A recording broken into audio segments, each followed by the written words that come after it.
이화영 전 경기도 평화부지사 1심 실형 선고 이후 검찰은 이재명 더불어민주당 대표를 쌍방울 불법 대북 송금 사건으로 기소했습니다. 이로써 이 대표는 4개 재판을 동시에 진행하게 됐습니다. 이번 기소, 이 대표에게 어떤 파장을 불러올까요? 검찰은 이전 부지사 1심 판결로 경기도와 쌍방울 그룹이 결탁한 불법 대북 송금의 실체가 확인됐다며 이 대표를 최종 책임자로 지목했습니다. 검찰이 이 대표에게 적용한 혐의는 3가지입니다. 부정한 청탁을 받고 다른 사람에게 뇌물을 주게 만든 제3자 뇌물수수, 북한에 거액을 건넨 외국환 거래법 위반, 그리고 정부 승인 없이 북한과 교류한 남북교류협력법 위반 혐의입니다. 당연한 절차고요. 원래 기소를 하려고 했는데 그 문제였지 않습니까? 구속영장 기각할 때 판사가 뭐냐면 이 부분 다툼의 여지가 있다라고 판단을 했기 때문에 기소를 못하고 재판을 기다렸던 건데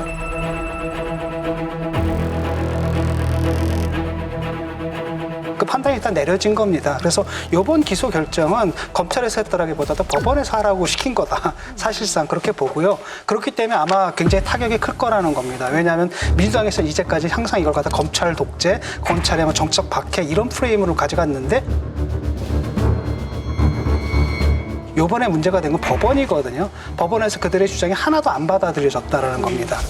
이 대표는 한 법원에서 어떻게 대북 송금 목적을 달리 판결할 수 있냐고 항변했습니다.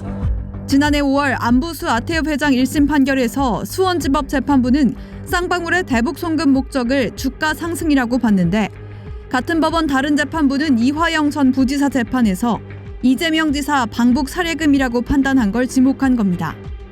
그런데 어떻게 같은 법원이 판결한 다른 법 판결은 이화영에 대한 판결은 이재명과 경기도를 위한 송금이다. 그리고 이화영 측 변호인, 이화영에 대한 유죄 판단은 이재명에 대한 유죄 판단의 법적 증거로 사용될 수가 있다라고 보석 신문할 때 그렇게 얘기를 했거든요.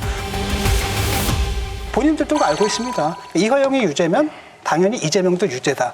그렇기 때문에 막판에 선고 내려기 전까지 무슨 뭐 회를 먹었느니 뭐를 먹었느니 술판을 벌렸느니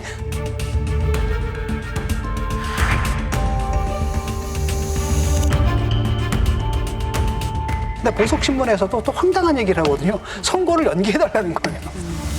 이거 왜 그랬겠냐라는 거죠. 당연한 겁니다. 이번에도 그 이재명 대표가 연루되어 있는지 판단을 하지 않겠다. 왜냐하면 공소 사실이 없기 때문에 라고 했지만 재판이 갖고 있는 함의라는 것은 사실상의 유죄 판단이 이제 나와버린 거예요. 그러니까 지금 이재명 대표에게서 이제 발등에 이제 불이 떨어져 버린 거죠. 북한으로 송금이 된 건 맞는데 이걸 이화영이 자기 독단적으로 했다라는 게 이재명 대표의 주장이고 김성태는 무슨 얘기냐. 내가 이화영 보고 그걸 했겠냐. 이재명이 경기도 사업 할 때 대북 사업 할 때 너 최우선적으로 배를 해줄게. 수고했다. 또 앞으로 저 대권 주자다. 라고 하니까 그거 믿고 한 거지. 라는 주장. 이재명 대표는 법원 앞 발언 시작부터 언론을 겨냥했습니다. 오늘은 우리 언론인 여러분께 제가 한 말씀 드리도록 하겠습니다. 이 대표는 언론이 같은 사건에 대한 같은 법원의 상반된 결론을 지적하지 않은 점, 그리고 기소를 전후해 검찰발 보도가 쏟아진 점 등에 대해 강한 불만을 표출했습니다. 여기 계신 우리 언론인 여러분, 매일 저한테 질문하지만 여러분이 하는 걸 잘 되돌아보십시오. 진실을 보도하기는커녕 마치 검찰의 애완견처럼 주는 정보 받아서 열심히 왜곡 조작하고 있지 않습니까? 이런 여러분들은 왜 보호받아야 합니까? 국민의힘은 이 대표가 조여오는 법적 심판이 두려워 이성을 잃었다고 비판했습니다. 이제 어느 걸 믿느냐. 네. 그 공모 여부, 이화영과의 공모 여부, 인지 여부, 이게 가장 중요한 거죠. 네. 사실은 이것 때문에 이제 굉장히 증인 신청 많이 하고 사건 많이 끌 겁니다. 현재는 무죄죠. 무죄지만 무죄 추정의 원칙이 적용되니까. 그런데 지금 그 대장동이나 백현동은 아마 그 최종 대법원 확정 판결 나올 때까지 한 2년은 걸릴 거예요. 그렇지만 더 걸리나요? 예. 그런데 그 공직선거법 위반하고 위증교사는 좀 빠르게 진행이 돼서 아마 내년 초면은 나온다는 그런 전망들이 있거든요. 그런데 막상 1심에서 유죄가 딱 나오면 확 분위기가 바뀝니다. 쌍방울 대북 송금만 해도 이화영 부지사 9년 6개월 나오니까 분위기가 다급해졌어요. 그러니까 그 이재명 대표 주변에 있는 측근들도 뭐 당헌 당규라든가 이런 거에 대해서 좀 서두르는 그런 기색이 확실히 보입니다. 그 김영진 의원 같은 경우는 왜 이렇게 서두르냐고 얘기하는데 다 그런 배경이 있는 겁니다. 민주당의 행태를 보게 되면 국회 운영 자체를 이재명을 결성하기 위한 방식으로 계속 흘러간다는 느낌을 감추기가 어려워요. 그러니까 뭐 조국 의원이 그런 얘기했는데 비법률적 방법으로 싸워야 된다. 법률적으로 어떻게 싸울 방법이 없으니까 이재명 대표가 전형적으로 비법률적인 방법인 이 정치의 영역에서 본인의 어떤 사법 리스크를 대응하고 있는 것들인데 너무 포퓰리즘이잖아요. 법 왜곡죄라는 거 왜곡 여부를 민주당이 판단할 텐데 이거 봐서 어이구 이 고도의 법 훈련을 받은 사법고시를 붙고 법학을 졸업하고 수십 년 수년간 어떤 법을 다뤘던 판사들이 하는 내용을 민주당이 무슨 수로 이게 왜곡됐는지 여부를 판단하나요? 이거 자체가 그냥 이재명 지키기라는 얘기고 검사 탄핵도 이야기를 서슴지 않고 꺼내는 이유는 진짜 탄핵의 목적이 있는 게 아니잖아요. 이거는 검사 탄핵 안 되는 거 민주당 의원들이 누구보다 잘할 겁니다. 그동안 이 일을 못하게 딱 직무가 정지가 되니까 결국 이 시간 끌기라는 큰 로드맵 안에서 검사도 못 움직이게 하고 판사도 겁박하고 정치도 못 움직이게 해서 이재명 방탄의 큰 로드맵 자체가 완성되는 형태로 계속 민주당이 굴러가고 있다는 거죠. 네. 지금 저 법사위에 배정된 민주당 의원님들 뵈니까 이거 월드 시리즈 나간 국가대표 라인업 같아. 어디 뭐 하나 쉬어갈 타선이 없어. 어디 뭐 하나 쉬어갈 타선이 없어. 드림팀. 뭐 김승원, 김용민, 박지원, 서영교, 장경태, 박근택, 이건희, 뭐 김성윤 거기다가 핀치 히터 박은정까지 엄청나게 상대방 투수로서는 이 실만한 타자가 없어요. 네. 정말 의리의리합니다.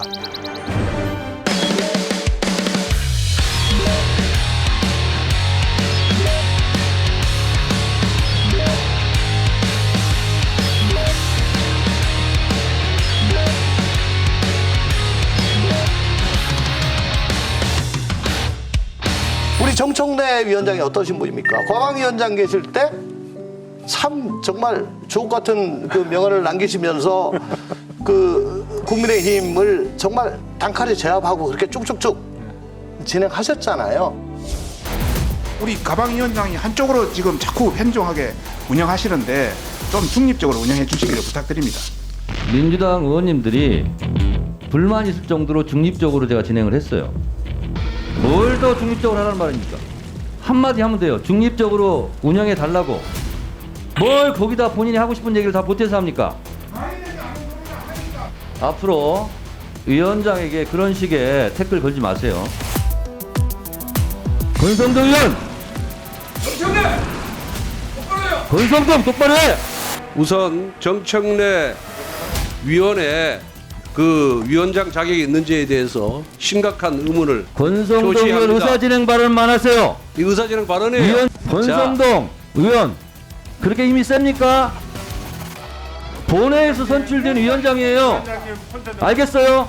무슨 독재하는 거예요 지금? 독재가 아니라 귀당의 위원들도 선출한 바 있어요. 저한테 독재 얘기하지 마세요. 지금 어디다 대고 독재라고 얘기해? 윤석열 대통령하고 친하니까 독재 얘기하시는 것 같은데 대통령한테는 똑바로 알아가세요.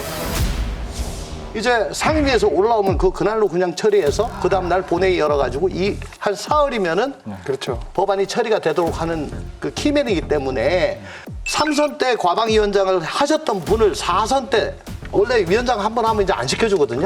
이걸 굳이 시킨 겁니다. 그래서 법사위가 완전히 라인업이 지금 끝내준다.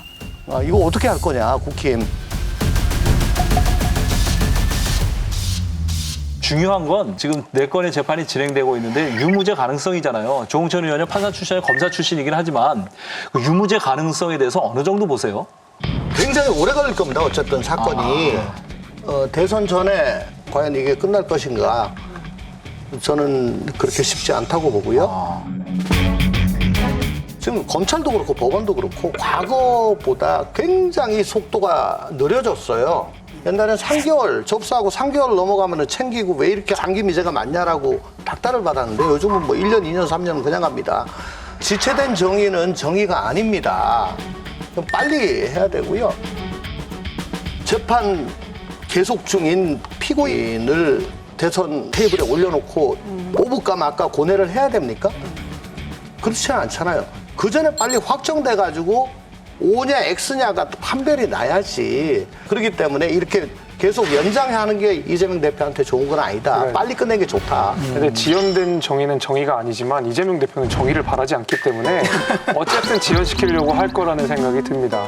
이번에 뭐 대북 송금 사건만 관련해서도 이화영 전 부지사가 온갖 방법을 다해서 재판을 지연시키려는 시도를 했었잖아요. 진술을 번복하면서 중간에 변호사도 바꾸고 판사 기피 신청도 하고